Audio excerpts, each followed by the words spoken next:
thank you very much. The arrest made headlines around the world. A professional tennis referee accused of murdering her own husband with a coffee cup. Now the charges against her have been suddenly dropped, and she's here to speak out in a live interview.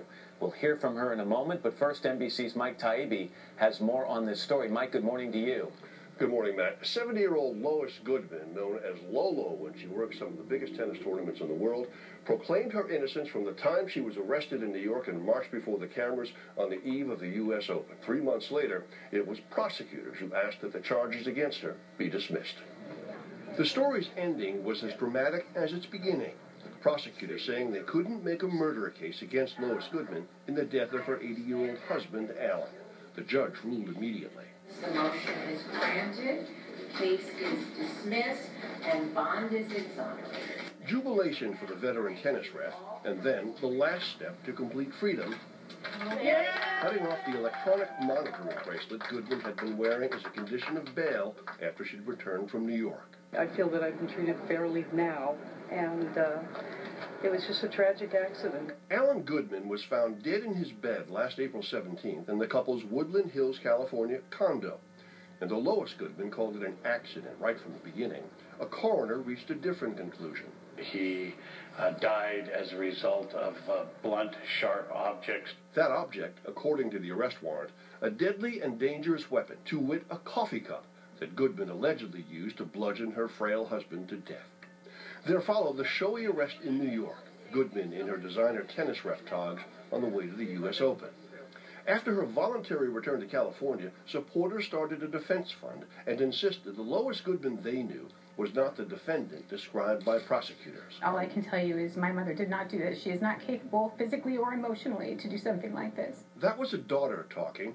More important, her attorneys say, was that Goodman passed a lie detector test on her claim of total innocence, and that there was no evidence, DNA or otherwise, connecting Goodman to that coffee cup or to a murder scenario. The result, for prosecutors? We are unable to proceed with the case at this time. The investigation is continuing. Goodman now free. Then, what is next for Lois Goodman? Well, she will have to rebuild her reputation after being called a murderer for 3 months. But she says she does hope to get back to refereeing, perhaps by the 2013 U.S. Open. Matt? I'm Mike Taibbi on this story for us. Mike, thank you very much. Lois Goodman is with us now, along with her attorneys, Allison Treasel and Robert Sheehan. Good morning to all of you. It's nice to have you here. Just describe for me, Mrs. Goodman, what it's been like to live under the cloud of suspicion for these last 3 or so months. It's been unbelievable. I walk around shaking my head no. I can't understand how it even got that far.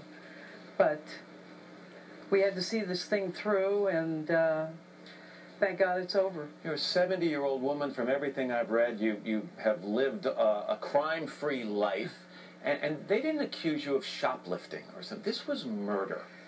How do you get your arms around something like that, especially after losing your husband? It's impossible. They didn't even give me time to grieve.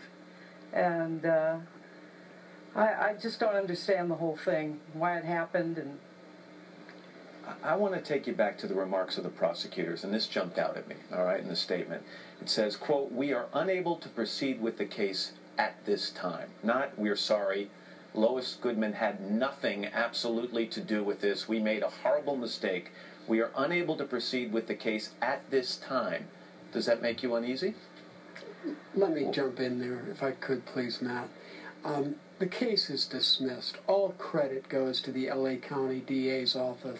They did the right thing. They did the moral thing. Do you think they have any suspicions lingering that Mrs. Goodman might be involved in the death of her husband? None. Zero. They have, according to reports that I've seen, obtained some new information relating to this case. Do you have any idea what that information is? Well, we provided them with information, and like is that the lie detector? The lie detector, and we also had our own expert review the medical documentation. Miss Goodman didn't do this, and we knew it from the minute we met her. But I'm a little confused by something, and Mrs. Goodman, maybe you can help me out. Do you believe that prosecutors now believe this was an accident, that in fact your husband did fall down the stairs? Or do they believe that a coffee cup was used to kill him, but perhaps someone else was responsible? Well, I have no way of answering. I don't know what they're thinking. We don't know. Mr. Sheehan, you have any clue on that? minimally there's reasonable doubt in everybody's mind. In our mind, there's factual innocence. End of story. Anybody who thinks that this case is going to be reopened can go count votes with Karl Rove in Ohio. But I just want to make sure I'm clear. Do you think they are still continuing? When they say the investigation is open, they are still looking at this as a murder case or as an accident? Well, we don't think it should have been filed the first time, much less again. This is an innocent woman.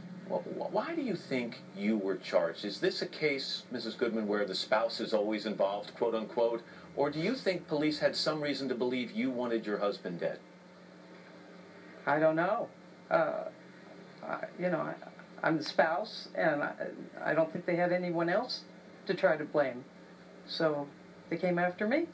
Your husband died, I believe it was about 6 weeks prior to your 50th wedding anniversary. What do you want people to know about your relationship? Well, I loved him very much, and I was devoted to him. I was his caregiver, and I took care of him, and he depended on me.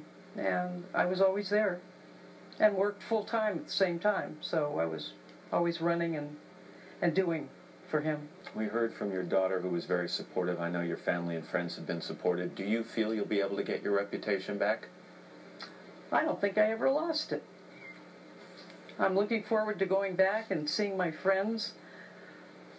I can't tell you how many emails and voicemails that they've sent. And it's gratifying. My kids didn't realize how many friends I had, but I've been so fortunate in the last 35 years to work with so many wonderful people from all over the world, and they've all been so supportive through this whole thing. Well, we appreciate you coming in and talking. My pleasure. And belatedly, let me say my condolences on the loss of your husband. husband. I want to thank my team. They're wonderful, wonderful. I don't know what I would have done without them. I would have been in big trouble, I think. Well, we're happy to have you all here. Thank you all very much. Thank you. Still ahead, why the home